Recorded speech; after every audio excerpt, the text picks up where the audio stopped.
What really happens the moment your heart stops beating? Is it peaceful darkness? Or something waiting on the other side that sees everything you've ever done? This isn't just a story. It's a spiritual experience I never asked for. One that tore apart everything I believed about life, death, and what comes after. I was declared dead, flatlined. But instead of silence, I felt presence. Instead of peace, I was seen. And not by people, not by doctors, but by something else. Something higher, something holy or terrifying. In that space between breaths, I was pulled out of my body. The room disappeared, the light vanished. I was surrounded by darkness, but it wasn't empty. I felt eyes, watching, judging. It was as if the entire weight of my soul was being measured. Every lie, every secret, every sin. There was no place to hide. This wasn't a dream. It wasn't a hallucination. This was something real, something eternal. Near-death experiences often talk about tunnels of light, warm presences, peaceful awakenings. But what I experienced was something else. It was raw. It was sacred. It was a reckoning. I never believed in judgment. I never believed I'd one day have to face my own truth in a place where nothing can be denied. But in those moments beyond life, I felt it. Judgment is not just real. It's personal. Every thought I buried, every choice I justified, every wound I caused and pretended didn't matter, they were all there, as if written in the very fabric of my soul. Have you ever asked yourself, what would happen if you died right now? If your soul was judged today, would you be ready? Before we dive deeper into what I saw, what I felt, make sure you subscribe to this channel. If you've ever questioned what's beyond this life, you need to hear this. And leave a comment below. Do you believe we all face judgment when we die? Or do you think what happens after death is something else entirely? Because what happened next changed everything. Before that moment, before everything stopped, I lived like most people do. Fast, distracted, convincing myself that consequences were just stories told by weak people to control others. I didn't believe in God. I laughed at preachers. I rolled my eyes at anything spiritual. To me, faith was a crutch. Religion was manipulation. And heaven or hell, just ancient ideas for ancient minds. I was proud of how free I thought I was. But looking back now, it was never freedom. It was escape. I filled my days with noise. I worked too much, chased things that didn't matter, and pushed away anyone who tried to get too close. I didn't want to be seen. Not really. Because deep down, I was afraid. Afraid that if someone really looked at me, they'd see the mess I was. The guilt, the emptiness, the ache I couldn't explain. I was successful on the outside, confident, always joking, always the one who had the answers. But inside, I was crumbling. Every mistake I made, I buried. Every regret, I silenced. I hurt people I loved. Said things I couldn't take back. Betrayed people who trusted me, and I told myself it was fine, that we all do things we're not proud of, that life is about surviving, that as long as I didn't get caught, it didn't really count. I avoided anything that reminded me of who I had become. I numbed myself with work, distractions, shallow pleasures. I smiled at parties but stared at the ceiling at night, wondering why I felt so hollow. I remember one night in particular. I was alone, lying in bed, scrolling through my phone, avoiding sleep again. A video popped up about a near-death experience. Some woman claiming she died and saw a place of torment, of shadows, of judgment. I laughed out loud. I even commented something cruel. Something like, people will do anything for views. I mocked her pain, her testimony, her warning. I thought I was above it, smarter, stronger. I didn't know that soon I'd be that person. That I'd face something even worse, that I'd have my own story, and that it wouldn't be funny. It would be devastating. It would break me, strip me of everything I thought I was. I had a good life by most standards. I had people who loved me, though I pushed them away. I had opportunities, chances to change, moments where I felt something tug at me, whispering that I was on the wrong path. But I ignored all of it, every sign, every moment of grace. I told myself I had time, that I could clean up later, that my heart didn't matter, as long as my life looked good on the outside. But nothing could hide the truth. And when death came for me, I was completely unprepared. I wasn't thinking about love or peace or memories. I was thinking about all the things I had done and all the things I had refused to feel. There was a moment, not long before everything happened, where someone close to me tried to talk to me about faith. She asked me if I believed in anything. I scoffed, told her I didn't need saving, that I believed in myself. She looked sad. I didn't care. At least that's what I told myself. But part of me knew that I was lying, that I was afraid of being wrong. Because if I was wrong, if there really was something after death, then I was in trouble. Because I hadn't just lived without faith, I had lived against it. I had mocked it. And worse, I had taught others to do the same. I led people away from truth, from hope, from redemption, and I wore that like a badge of honor. Now I realize there's a weight that builds up when you live like that. It doesn't go away. It gets heavier with time. Every ignored voice, every bitter word, every choice made in pride. It's like invisible chains. You don't notice them until you try to stop, try to breathe, try to be still, and then you realize you can't. You're stuck in your own story, trapped by your own narrative, and you don't know how to escape, or if escape is even possible anymore. That was my life. That was the truth behind the smiles, the sarcasm, the late nights, the cold mornings. I wasn't living. I was hiding, running from something I couldn't name, until it caught up with me. And when it did, it didn't ask for permission. It didn't wait for me to be ready. 1 second, I was alive. The next, I wasn't. And the person I had carefully constructed, the image, the reputation, the control, none of it mattered anymore. Because in that space beyond life, I was no longer who I said I was. I was who I truly had been.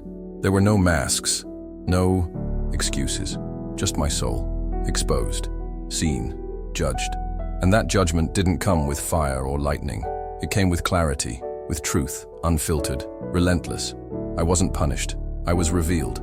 Every part of me, every choice, every silence, every scream I caused but never heard. It was all there. That's what makes near-death experiences so powerful. They don't just show you another realm. They show you yourself. Not the version you perform, but the one you avoid. And for me, that was terrifying. Because I had spent my entire life pretending I was someone I wasn't. And in that space, that sacred, terrifying space, I saw what I had become. And I couldn't look away. There were no lies strong enough to hide behind. No noise loud enough to drown out the truth. Just a mirror, a spiritual mirror. And what stared back at me was not what I expected. It wasn't evil. It wasn't good. It was broken, lost, desperate, and crying out for something I had spent years rejecting. This is the part no one talks about. The part before the light. The part before redemption. It's the moment when your soul wakes up and realizes it's been asleep for far too long, and that maybe, just maybe, this was never about belief. It was about surrender. And I had never surrendered anything. Not my pride, not my wounds, not my fears. I had held on to everything, thinking it made me strong. But in that moment, it was the very thing that nearly destroyed me. The part of me that refused to bend, to break, to admit that maybe I wasn't the god of my own life. That maybe I needed something, someone bigger, someone eternal, someone who could still see worth in someone like me. It happened faster than I could understand, yet somehow it felt stretched across an eternity. One moment I was in a hospital bed, surrounded by machines, wires, blinking lights. The next, everything began to fade, not just physically, not just in my senses, but in a deeper, spiritual way. My awareness didn't disappear. It expanded, like I was being pulled backward, away from the noise, the body, the chaos. And then came the silence, not the comforting kind. This silence was unnatural, heavy. It pressed against me like a wall of weightless air. The beeping monitor was the last thing I heard. Then, nothing.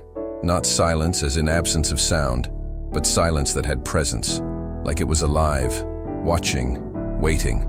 I didn't feel pain, but I also didn't feel peace. I felt suspended. Like I wasn't falling, but I wasn't grounded either. Something had shifted, something permanent. And though I didn't want to admit it, a part of me knew what had just happened. I was gone. My body was still in the room, but I wasn't. I was elsewhere, disconnected from everything I thought I was. I tried to breathe, but realized I no longer had lungs. I tried to speak, but had no mouth. And yet, I could think, I could feel, I could observe. I was fully aware, more aware than I had ever been. My thoughts weren't cloudy. They were sharp, vivid. And the first thing that hit me was this overwhelming sense that I had crossed a line that couldn't be undone. There was no going back, no more pretending, no more distractions. This was it. This was the space beyond life, and I wasn't alone in it. I felt a presence, not a person, not an angel, not a shape I could describe. It was more like awareness itself.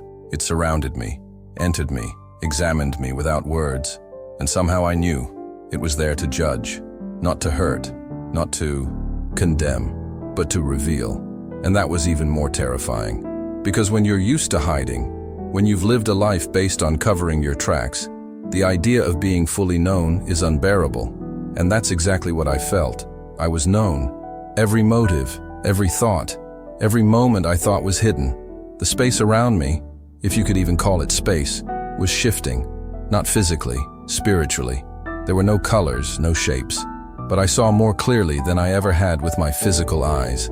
There was weight to the air, texture to the stillness, and every second I felt myself being pulled deeper, not downward, inward, into the core of who I really was. It was like standing in front of a mirror that didn't reflect your body, but your soul. And that mirror didn't lie. It didn't flatter. It showed everything. Suddenly memories began to surface. Not in order, not like a slideshow, but like waves crashing over me all at once.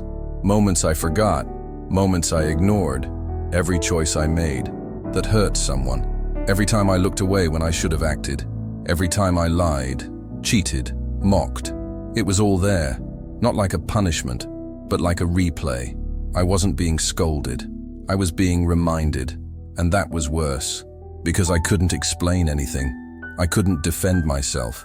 There were no justifications here, just truth, unfiltered, pure, eternal. And then came the weight, not physical weight, soul weight, the crushing realization that I had lived my life as if this moment would never come, that I had gambled with eternity for temporary comfort, and now I stood in the results of that gamble, naked, exposed, alone. The silence grew deeper.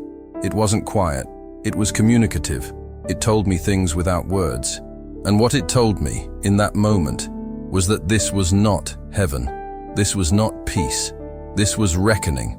I tried to run, not physically, but spiritually.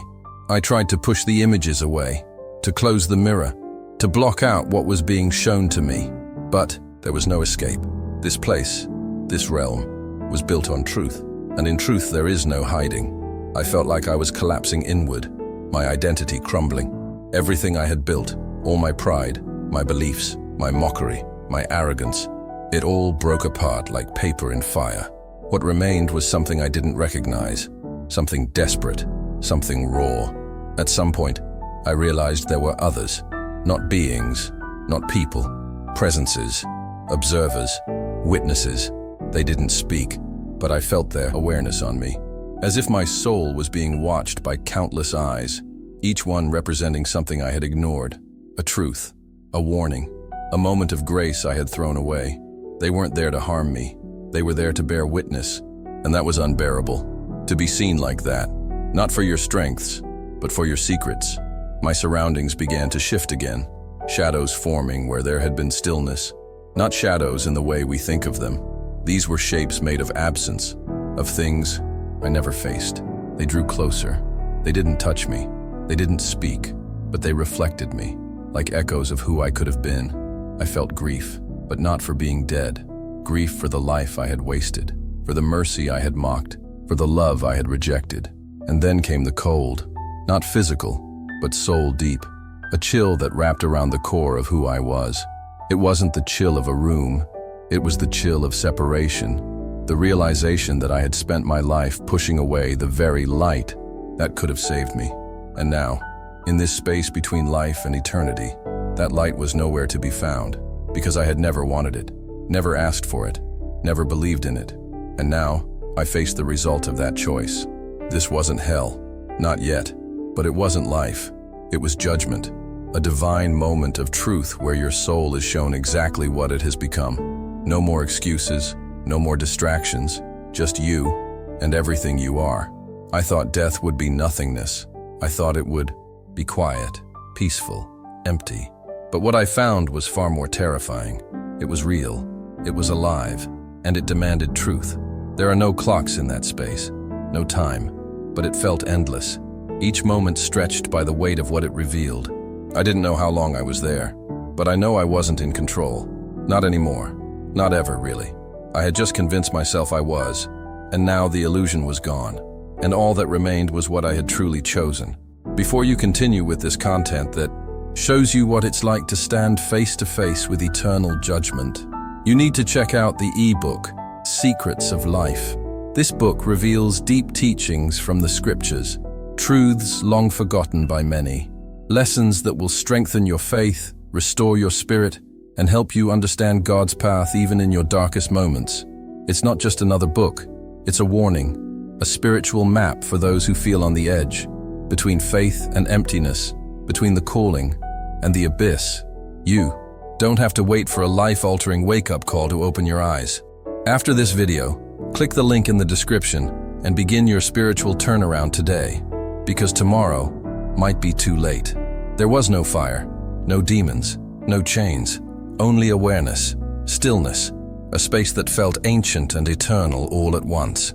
The silence was still there, but now it had gravity, like it was pulling everything I had ever been into its center. I could not see walls, yet I knew I was inside something. A place that wasn't a place. It was a tribunal of the soul, shaped not by architecture, but by presence. The presence of judgment, not the kind that screams or accuses, but the kind that sees, completely.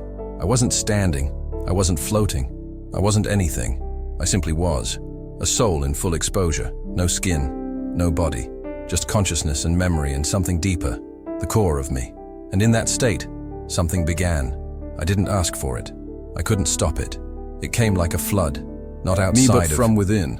My life, played back, not in images, not in words, but in truth, pure truth. Every decision, every motive, every secret, laid bare before something far greater than me, something incorruptible. At first, I saw the small things, the white lies, the careless words, the times I said I'd be there and wasn't, moments I dismissed as unimportant. But here, they were not small. They had weight, because each of them had left a mark. And now, I felt those marks as pain in others. I didn't just remember what I did. I felt what others felt, because of me. Their disappointment, their hurt, their tears. My actions echoed in them, and now those echoes returned to me.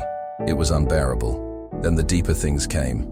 The betrayals, the manipulation, times I used people, moments I spoke poison into someone's heart just to feel powerful. My sarcasm, my coldness. Every time I shut someone down when they were vulnerable. Every time I walked away when someone needed me. I saw it all. I felt the words I said not from my mouth but through their ears. I became them for a moment. Their confusion, their heartbreak, their silence, and I couldn't escape. The space itself responded to the weight of these moments. It pulsed with memory. Like each failure created a ripple, and those ripples became currents around me. Not water, something heavier, a spiritual density that began to press in. And it wasn't punishment, it was reflection. I was not being sentenced, I was being shown. And the showing was devastating, because I couldn't say I didn't know. I couldn't say I didn't have chances. The judgment wasn't in words, it was in clarity, the unbearable clarity of perfect truth. At one point I tried to justify, tried to say I was doing my best, that I had a hard childhood, that I didn't know any better. But that thought dissolved before I could hold on to it. In that realm, excuses don't survive. They vanish under the light of what's real. And what was real was that I had chosen those actions. I had chosen selfishness. I had chosen pride, not once, but many times, repeatedly. And each choice had shaped me, not just my life, me, my soul. The room, if it could even be called that, changed again. It deepened, became darker but not in a fearful way. It became intimate, a theater of my existence. And I wasn't alone. Something watched, not with condemnation, but with sorrow, not as an enemy, but as a witness. And I knew, without knowing how, that it had been there the whole time, watching, waiting, hoping, and now it was showing me, not to shame me, but to wake me. I saw scenes from my past I had forgotten, the first time I lied to protect myself, the first time I realized I could get away with sin. I saw how one compromise became 2, then 10, then a lifestyle. I saw how my choices shaped others, how my actions gave permission for others to do wrong, and I saw the ripples, like spiritual aftershocks that echoed long after I walked away. I thought I had left them behind, but here, nothing is left behind. Everything comes back. I saw the face of a girl I once loved, the way I shattered her trust. I felt her pain in my own soul, saw how that moment changed the trajectory of her life, how she began to doubt herself, how she closed parts of her heart that were meant to love others, and it was because of me. I saw a friend I abandoned, the way I turned my back when he was at his lowest, how he spiraled, how he begged for someone to care, and I wasn't there. I was too busy being proud, too busy building my image. The most painful part wasn't the shame, it was the truth, the knowing, the seeing. To be known in your fullness is to be stripped of illusion, and that stripping burns. It peels away everything you thought protected you. In that space, I was exposed, not to a crowd, not to the world, but to the one who created me, the one who remembered who I was meant to be, and that knowing wasn't cruel. It was heartbreak, holy heartbreak, because I saw who I had become and who I could have been. There was a moment when I was shown my words, not the ones I remembered, but the ones I had forgotten. Casual words, angry words, sarcastic words. I saw how they lodged into people, how they shaped someone's insecurity, how a single sentence said without thought could echo for years in another person's soul. I had laughed when I said them, but here, no one was laughing. Here, I saw what they really were, weapons, and I was the one who threw them. Then came the silence again. But this time it wasn't the absence of noise. It was the silence of exposure, the kind of silence that follows a confession, the kind that demands nothing, yet says everything. I wasn't being punished, I was being revealed, and that revelation was worse than any fire, because it showed me that I had lived against love, against truth, against grace, not by accident, but by choice. And the most unbearable part was this: I knew I had been loved the entire time. I knew there were moments in life when love reached out, when truth tried to whisper, but I ignored it, laughed at it, shut it out. And now, I saw those moments too. The missed chances, the grace I threw away, the prayers I mocked, the people who tried to help me.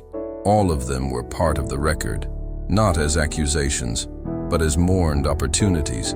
That was the judgment, not the wrath, not the rage, but the mourning, the ache of seeing your soul through the eyes of eternity. The sorrow of a creator who hoped for more, who offered more, and who still watched, not with vengeance, but with love. The kind of love that hurts because it is so pure, so persistent, so undeserved. And in that space, I could no longer pretend. I couldn't say I didn't know. I couldn't say I wasn't warned. Everything was there, clear, undeniable. I had lived a life that looked successful to the world, but was a tragedy in eternity. And now, the truth stood around me, pressing in, asking not for defense, but for surrender. Then something shifted. It was subtle at first, like a crack in the silence. Not a sound, but the sense that something was about to be spoken. The darkness didn't vanish. The weight of judgment didn't dissolve, but something entered the space. A presence, a warmth, a light not made of photons, but of essence. It didn't push away the shadows, it illuminated them. And in that light, everything changed. Not the facts, not the truth, but the tone, the weight of condemnation gave way to the ache of compassion. I wasn't being crushed anymore, I was being called. And that call came not in a thunderous voice, but in a whisper that shook my entire soul. There are no words on earth that can truly describe that voice. It didn't speak to my ears. It spoke to the foundation of who I was. Every syllable moved through me like it had always belonged there. It wasn't loud, it wasn't soft, it was final and yet gentle. It didn't accuse me, it didn't flatter me, it simply declared something that I didn't know I needed to hear until the moment it reached me. You still have time. If you choose to change. That phrase didn't echo. It embedded itself. It found the cracks in me and poured through them like light filling a broken jar. And with it came another realization, that this moment of exposure, of judgment, wasn't to destroy me. It was to awaken me. I wasn't being rejected. I was being revealed so I could decide, not decide to go back in time and fix it. All because that's not how eternity works, but decide to become something different, something true, something I was always meant to be. That was the mercy. Not that I was excused, not that I was justified, but that I was offered a chance. One more, maybe the last. I didn't deserve it. I hadn't earned it. But grace, by its very nature, defies merit. It simply arrives. And now it stood before me in a light that didn't blind, but invited. The light took no form, yet I knew it was alive. Consciousness far beyond mine. A presence so vast and yet so close I could feel it move inside every memory, every regret, every cry I had buried. It knew me, far more than I had ever known myself, and still it didn't turn away. It lingered. It stayed, as if waiting for my answer. There was no ultimatum, no threat, just this space of divine pause, a moment stretched by eternity, where one soul is given a glimpse of its own potential, and then asked if it wants it. It's hard to describe the contrast of standing in judgment and yet being surrounded by grace. I thought they couldn't coexist, that you're either condemned or loved. But here in this realm beyond human logic, I discovered that both were real. I was guilty, and I was loved. I had failed, and I was still seen. That broke me in a new way, not the breaking of shame, but the breaking of resistance, the pride, the defenses, the old stories I told myself about who I was, all of them shattered in the face of this light. Then came another phrase, simple, quiet. This is not the end, unless you want it to be. I didn't understand how words could feel like fire and healing all at once, but they did. That sentence held within it both the sorrow of what I had done and the hope of who I still could become. I was not forced. I was not manipulated. I was offered. That was the turning point. Not a flash of light, not a magical reversal, but an invitation. And suddenly I felt something I hadn't felt since I died. Movement. Not physical, spiritual. Like my soul was being given space again. Like the crushing pressure of exposure was lifting, and in its place came breath. A breath without lungs, life without heartbeat. I didn't return to my body, not yet, but I returned to possibility. I began to remember that change isn't just something we try. It's something we choose when truth breaks us open and love shows up anyway. The presence didn't speak again. It didn't need to. Everything had already been said. Not just in words, but in being. It simply waited. And in that waiting I saw something else. Moments that could still happen. Not memories, not regrets, but glimpses, possibilities. People I hadn't forgiven. People I had yet to help. Words I had never spoken that could still heal. I saw not what I had lost, but what I could still give. And for the first time since I died, I wanted to live. Not to escape judgment, but to become worthy of that second chance. Tears flowed, not down a face, but from the core of me.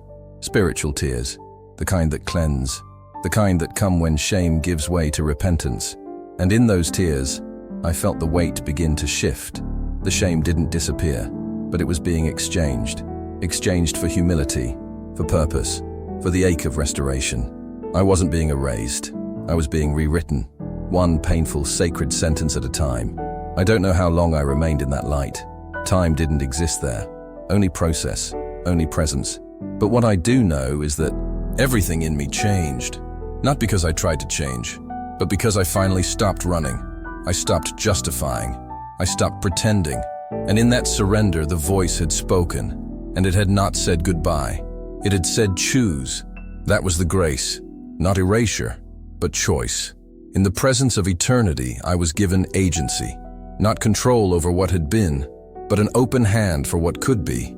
I remember feeling like I was standing at a crossroads with no road visible. Just direction, just pull. And I knew that what came next wasn't automatic. It was conditional. Conditional not on perfection, but on willingness. Was I willing to become what I was always meant to be? Was I willing to let go of my image, my pride, my fear? Was I willing to be seen again? Not as broken, but as someone being made whole. I didn't answer with words. Souls don't speak in sentences. They speak in surrender. And in that surrender, something began. A shift, a rising, not upward, inward. Like light re-entering a cave. Like breath returning to lungs that had been empty for far too long. It wasn't joy, not yet. It wasn't peace, but it was readiness. And that readiness felt sacred.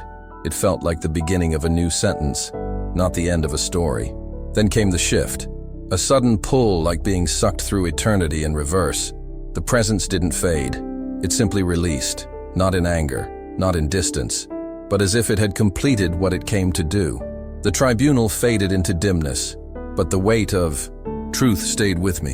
The light receded, but its imprint remained carved into the center of my soul. There was no goodbye, no farewell, just a rising force that surrounded me, then pressed inward, then the sound, a high-pitched ring, a rush of static, then voices, human voices, muffled, panicked, distant, then light, not spiritual, but fluorescent, cold, harsh, artificial. My eyes couldn't open. My chest hurt. I didn't know if I had lungs again or if my soul was still between, but I felt wetness. My face, not from inside, from outside, real tears. I gasped. Air rushed in, like drowning in reverse. My heart slammed against my ribs like it was trying to remember how to beat.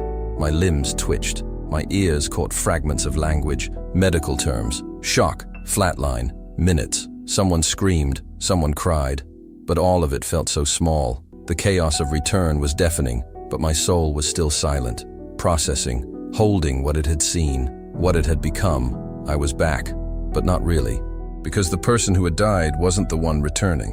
When I finally opened my eyes, the ceiling tiles above me looked the same. The room was the same. The machines were the same. But I wasn't. I couldn't move much. But my spirit felt like it had aged 1,000 years in minutes. I looked at the faces around me and felt a strange sadness. Not because of them, but because I had lived among them so blind. Blind to truth. Blind to grace. Blind to the eternal weight of my actions. Now I was, awake. Fully. Painfully. Gloriously awake. The first days were the hardest. Not because of physical pain, though that existed, but because I couldn't stop remembering.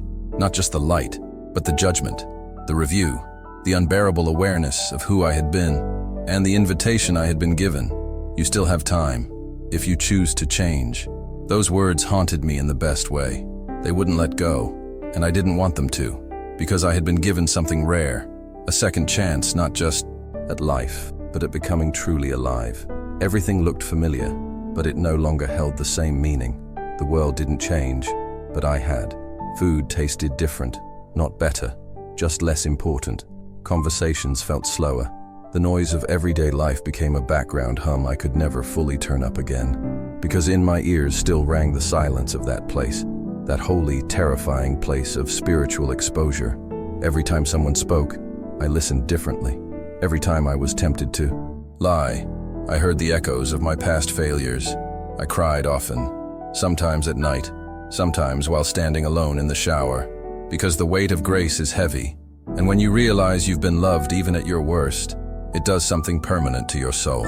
I didn't deserve to be back. I didn't earn a return, but I had one, and that meant something. It meant responsibility. It meant restoration. It meant surrender wasn't a one-time event. It was a way of living. I began to reach out to people, quietly at first. Apologies. Letters, simple phone calls, not dramatic confessions, but honest ones. I asked forgiveness for things I never thought I'd admit. I shared truths I had buried. I listened more than I spoke, because now I knew how rare the present is, how thin the veil between life and eternity truly is. Every conversation might be someone's last. Every moment is charged with unseen consequence.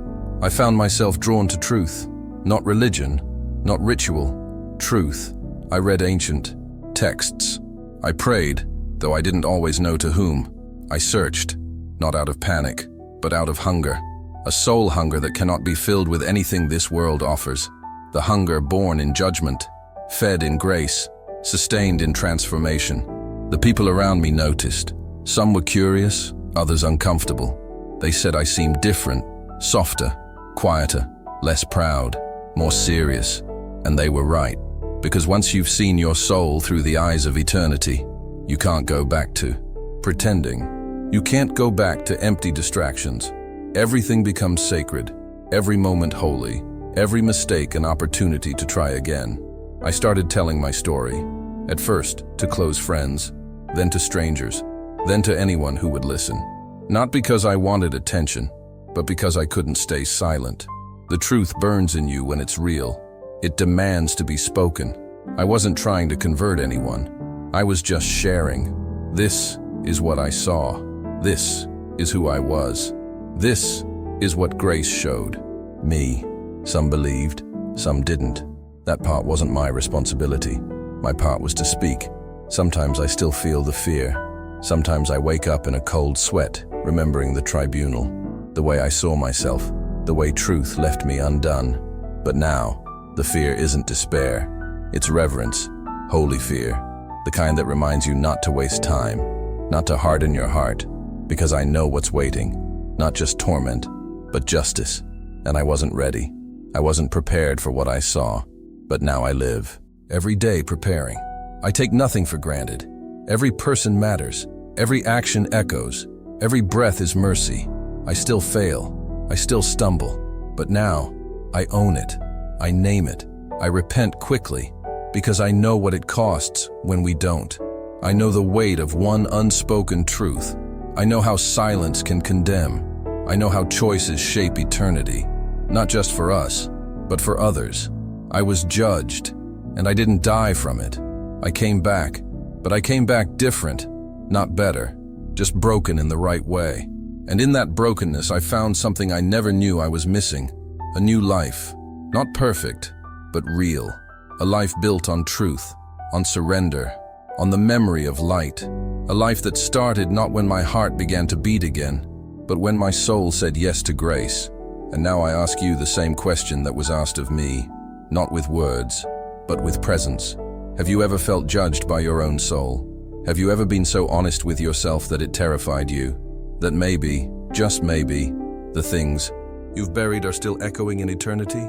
If so, maybe this is your wake-up call. Maybe this moment is your invitation. Don't ignore it. Don't wait, because you never know when the silence will come. And when it does, what it reveals may change everything.